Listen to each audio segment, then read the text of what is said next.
से पहला बात कि अभी जिस तरह से झारखंड या फिर पूरा देश हमारा या पूरा विश्व कोरोना से जिस तरह से हम लोग जूझ रहे हैं, ये मैं कहूँगा कि उपयुक्त समय नहीं है हड़ताल के लिए। लगातार सरकार द्वारा चाहे वो शिक्षक की वेतन बढ़ने की बात हो और भी जितने भी वायदे किए गए थे, सब पे धीरे धीरे कार्य हो रहा है। लेकिन इस समय जो है मांग उनकी मैं बिल्कुल कहूँगा जायज़ है, लेकिन सबसे पहले जनता के बीच में कार्य को रोकना नहीं चाहिए, कार्य रुकना नहीं चाहिए। और इस वक्त जो है उनकी मांग को भी हेमंत जी बिल्कुल अपने कान में रखे हुए हैं और उस पर बिल्कुल आगे काम होगा। लेकिन सबसे पहले है कि हमें अभी इस परिस्थिति में, मुश्किल परिस्थिति में अपने राज्य की स्थिति को संभाल के रखना है, अपनी जिला की स्थिति को संभाल के रखना है। इसलिए निवेदन उन लोगों से रहेगा कि हेमंत जी पे भरोसा रखिए, आप लोगों का जो मांग है उस पर ज़रूर नज़र है उनका, लेकिन है कि अभी ये उपयुक्त समय नहीं है आपका जाके अनशन करने के लिए, क्योंकि राज्य और पूरा देश, पूरा विश्व जो है कहीं ना कहीं अभी मुश्किल घड़ी में है। कि हेमंत जी के पास भी हम लोग लगातार बैठ रहे हैं, मैं खुद बैठ रहा हूं, क्योंकि रात भर जहां जहां समस्या आ रही है लोगों का फ़ोन हमारे पास आ रहा है और जो सही है उस चीज़ को हम बिल्कुल स्वीकार करेंगे। लेकिन इस दौरान जो है पिछले कुछ वर्षों के बनिस्पत इस वर्ष जो है आंधी तूफान और बिजली जो है बहुत ज़्यादा हुआ है और उसके वजह से जो है समस्याएं काफ़ी खड़ी हुई हैं और जहां जहां समस्या हो रही है उस ओर लगातार जो है विभाग के द्वारा कार्य भी किया जा रहा है। और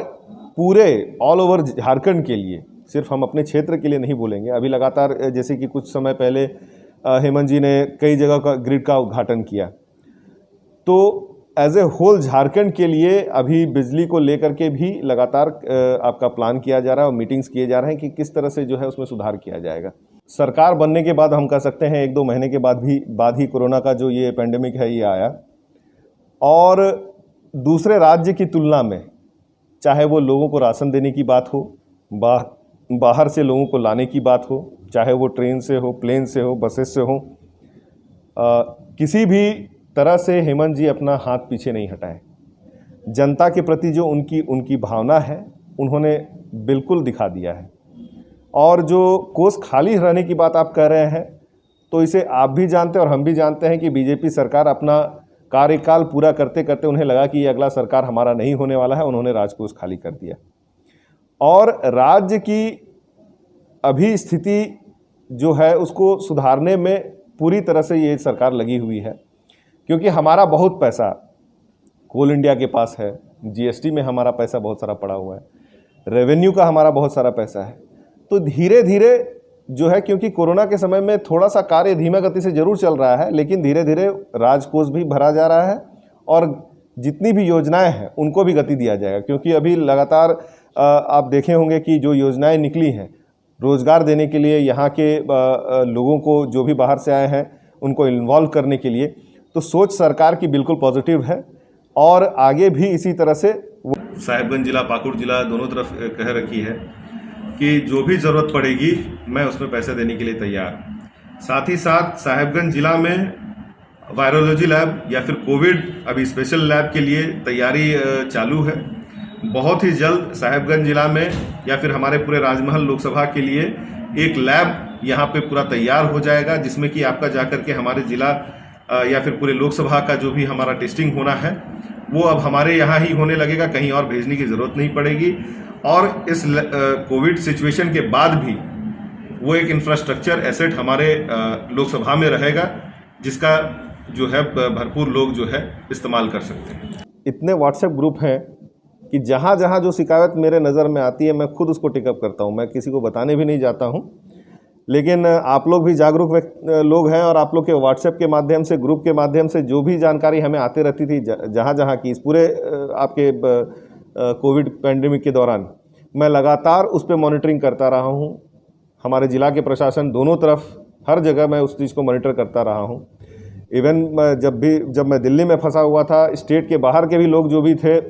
सिर्फ हमारे राजमहल लोकसभा के नहीं, जहाँ से भी मुझे फ़ोन आया वहाँ का मैंने बिल्कुल मॉनिटर करने का प्रयास किया। अभी भी अगर आपको लगती है कहीं पे अगर दिक्कत हो रही है, कहीं पे कमज़ोरी या कमी हो रही है, उसको भी सुधारने का हम लोग प्रयास करेंगे।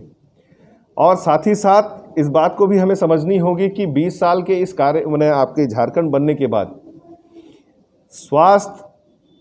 सुविधा के ऊपर जो ध्यान नहीं दिया गया उस व्यवस्था को अब अभी हम देख पा रहे हैं कि इस पैंडेमिक के दौरान की वो व्यवस्था कितनी कमज़ोर है। हेमंत जी का जो कहना है कि बहालियां लगातार होती रहेंगी, जेपीएससी का भी हम लोग जो है मल्टीपल एग्ज़ाम्स हम लोग करेंगे, तो ये प्रक्रिया होने के लिए कहीं ना कहीं ये कोरोना काल का बीतना ज़रूरी है। आज मैन पावर की कमी पूरे स्टेट में हम लोग झेल रहे हैं, जिसके वजह से कहीं ना कहीं इंफ्रास्ट्रक्चर होने के बावजूद, आपका मशीन्स होने के बावजूद हम लोग समस्या से अभी जूझ रहे हैं, क्योंकि मैन पावर की हमारे पास कमी है। लेकिन इस पैंडेमिक को पार होने के बाद स्वास्थ्य, शिक्षा,